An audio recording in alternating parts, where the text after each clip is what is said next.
Alors PHP, depuis la fin de la version 7 et maintenant dans la version 8, tend à vouloir devenir un langage plus strict, donc en commençant à imposer gentiment le typage des données de manière à avoir des interfaces de plus en plus robustes. Alors, pour présenter ici le typage des données, je propose qu'on écrive ensemble une classe. Donc, quelque chose de relativement simple qu'on sait faire. Donc, ici, on va créer une classe qu'on va appeler user. Voilà.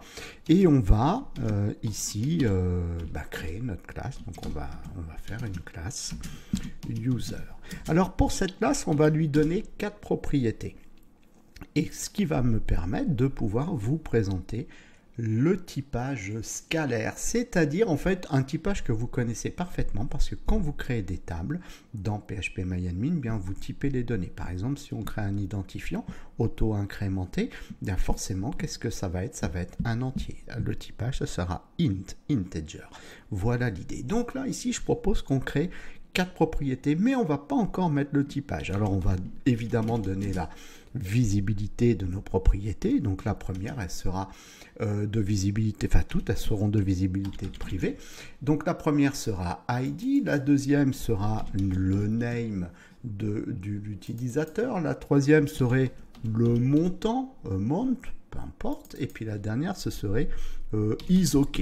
Voilà. Bon, ce qui nous permettra de pouvoir utiliser les 4 types scalaires. Alors l'idée ensuite, c'est quand nous on va instancier user, on va lui envoyer 4 paramètres ID, name, amount, is OK, de manière à pouvoir les affecter leur valeur à nos propriétés. Donc du coup on crée un constructeur de visibilité publique, sinon on ne pourrait pas instancier notre classe user. Donc là ici c'est construct. Voilà, construct. OK.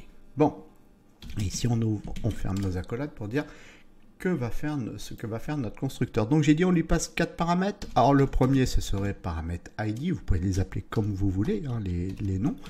Le deuxième, le name, je les appelle comme ceux des propriétés puisque c'est quand même plus simple et plus clair. Plus c'est clair, mieux c'est pour moi. Donc là ici, qu'est-ce qu'on va faire? Bien, pour l'objet courant, on va affecter à la propriété ID ce qu'on reçoit en paramètre, donc en l'occurrence $ID. Vous voyez, il n'y a rien d'exceptionnel, ça je le duplique. On en fait autant pour le name, voilà, on en fait autant pour le montant, amount, et enfin on en fait autant pour is OK.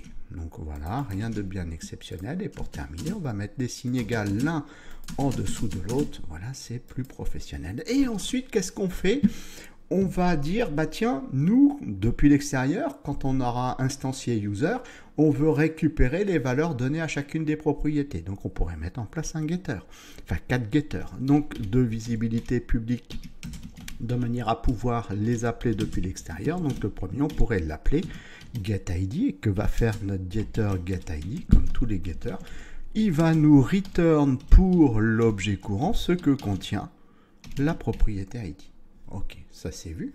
Simple, hein? Donc là ici, on va le dupliquer. 1, 2, 3, et on en fait autant pour les autres propriétés. Ici, on aurait un getter qu'on va appeler getName. Ici, on en aura un autre qu'on va appeler getAmount. Et enfin, on en aurait un dernier qu'on appellerait getIsOK. Et celui-là va nous retourner ce que contient la propriété isOK. Ici, ça va nous retourner ce que contient la propriété amount. Et ici, ce que contient la propriété name. CTRL S, c'est terminé. Alors, je n'ai pas encore parlé du typage, mais c'est pas grave. Ici, ce qu'on a fait, c'est qu'on a créé notre classe comme on a l'habitude de la créer.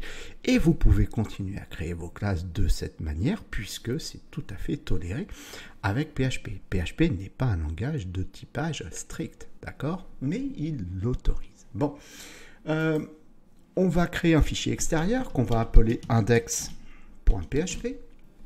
Ah, je ne l'ai pas eu, je recommence. Index.php, voilà. Et ensuite, qu'est-ce qu'on va faire? Bien, ici, on va inclure notre classe, puisque ici, ce qu'on veut, c'est pouvoir l'instancier. Alors, j'utilise include, vous pouvez utiliser require, vous pouvez mettre en place un autoloader si vous en avez envie. Moi, ce qui compte, c'est que on puisse récupérer et instancier la classe user et la ranger dans une variable d'instance qu'on va appeler $user. Donc là, ici, voilà, ça c'est fait. Alors attention, pour que ça fonctionne, il faut qu'on lui passe 4 paramètres. Donc le premier c'est ID, le deuxième c'est le name, on va dire Toto, le troisième c'est le montant, on va dire 12.34, et le dernier c'est true ou false, on va lui dire true. Voilà, true, ça s'écrit plutôt comme ça. Voilà. Et ensuite, on veut afficher des valeurs. Donc, on pourrait faire un echo. Donc, ici, on va dire ID, deux points, et on va chaîner donc avec $user et on va invoquer le getter getID. Voilà, getID, attention. Sinon, ça ne marche pas. Et on va concaténer avec un break. Voilà. Et puis on va dupliquer ça, 1, 2, 3, on va en faire autant pour le name, voilà, donc là ici on va invoquer get name, on va en faire autant pour le montant, amount, et donc ici on va invoquer get amount, et enfin on en fait autant pour is ok, et donc on va invoquer get is ok, CTRL S. Maintenant, qu'est-ce qu'on fait? On va aller regarder à quoi ça ressemble. Ok, donc là, ici, normalement, je suis au bon endroit. Erreur fatale. 1, 2, 3, qu'est-ce que j'ai fait? C'est normal. Ici, j'ai juste oublié une virgule, donc de séparer les paramètres. Bon, qu'est-ce qu'on retrouve? 1, Toto, 1, 2, 3, virgule 3, 4. Et enfin, 1, true. C'est nickel. C'est parfait. Bon. Alors c'est bien parce qu'on envoie en plus des valeurs que nous on veut. Ok, on est dans de bonnes conditions. Je vais le dupliquer. Voilà, je vais le commenter. Maintenant, je vais envoyer n'importe quoi. C'est-à-dire que là, ici, j'envoie Toto. Là, ici, j'envoie 1, 2. Ici, j'envoie... Alors, ici, j'envoie 1, 2. Je vais dire 1, 2.3. Ici, j'envoie 1, 2. Ici, j'envoie Toto. CTRL S. Qu'est-ce qui se passe? Ben rien. J'ai pas d'erreur. Puisque là, ici, ID, il a écrit Toto. Ici, il a écrit voilà. Bon. Pourquoi? Bah, parce que lui, je fais des affectations. Hein. Bah, je lui dis ID, ça vaut Toto. Mais à aucun moment, je lui dis attention, j'attends que ça soit un entier. Donc, du coup, ça fonctionne. On écrit comme ça, il n'y a pas de problème. Mais comme PHP veut devenir un langage plus robuste, bah du coup on va rendre notre classe plus robuste. C'est-à-dire que là ici au niveau des data, bah, on va dire on va imposer le typage qu'on doit recevoir. Pour l'identifiant, on attend un entier. Donc entre la visibilité et le nom de l'identifiant, enfin le nom pardon, pas de l'identifiant, de l'attribut, de la propriété, on va déclarer la propriété, je vais y arriver, le type, voilà. Et donc ici, c'est un entier. Et ben j'écris int. Ici, qu'est-ce qui est attendu? Une chaîne de caractères. Je vais écrire string. Ici, qu'est-ce qui est attendu? Un nombre à virgule. Je vais écrire float. Ici, qu'est-ce qui est attendu? Un booléen. Je vais écrire bool. Ça, c'est vu. Super.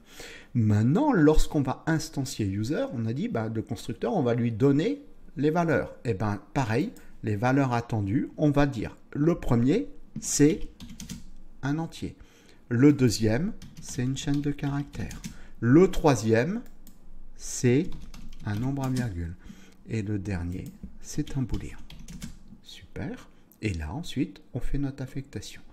Tout ce qui est attendu est reçu et sera affecté. Et quand on va invoquer nos getters, on va pouvoir dire qu'est-ce qu'on attend en retour, parce que ça nous retourne quelque chose. Bah ici, ça doit nous retourner un entier. Donc du coup, ici, je vais écrire 2 points, int. Ici, ça doit nous retourner une chaîne de caractères, 2 points, string. Ici, ça doit nous retourner un flottant, 2 points, float, un nombre à virgule. Et ici, ça doit nous retourner un booléen, 2 points, bool, CTRL S. Ça, c'est vu. Alors, qu'est-ce qui se passe maintenant? Je laisse ça.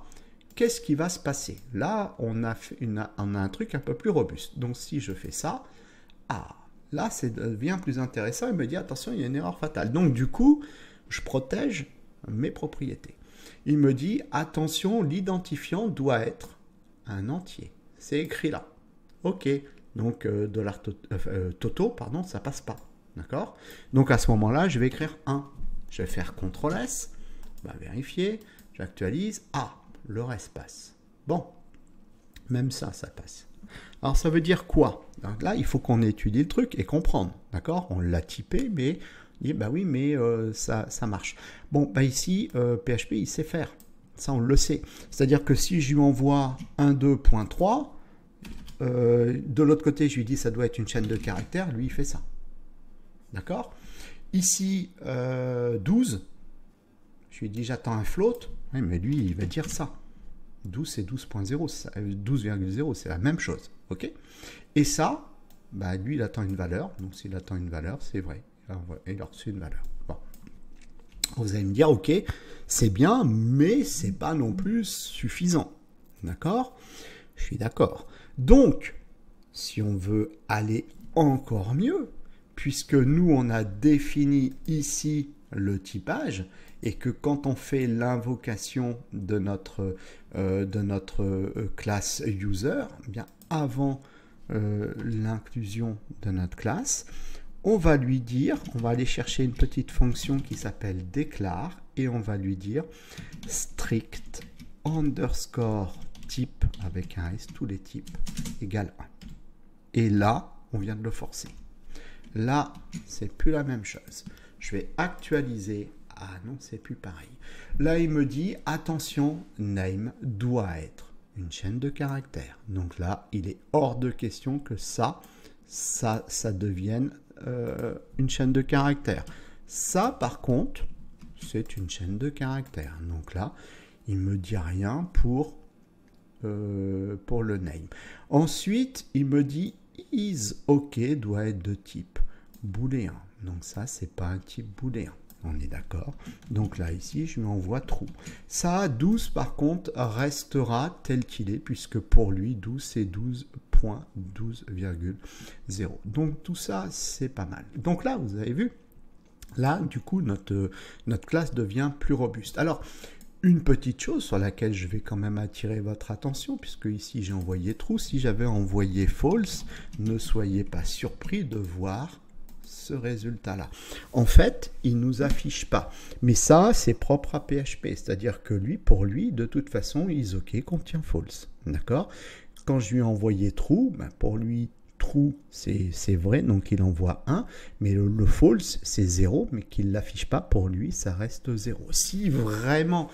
parce qu'en fait, le booléen n'est pas fait pour écrire la valeur. Si vraiment vous vouliez écrire la valeur, vous vouliez écrire true ou false, à ce moment-là, l'idée ici, ce serait par exemple de faire une petite ternaire, éventuellement. Je vais faire comme ça, voilà. Donc ça, ce serait la condition de la ternaire.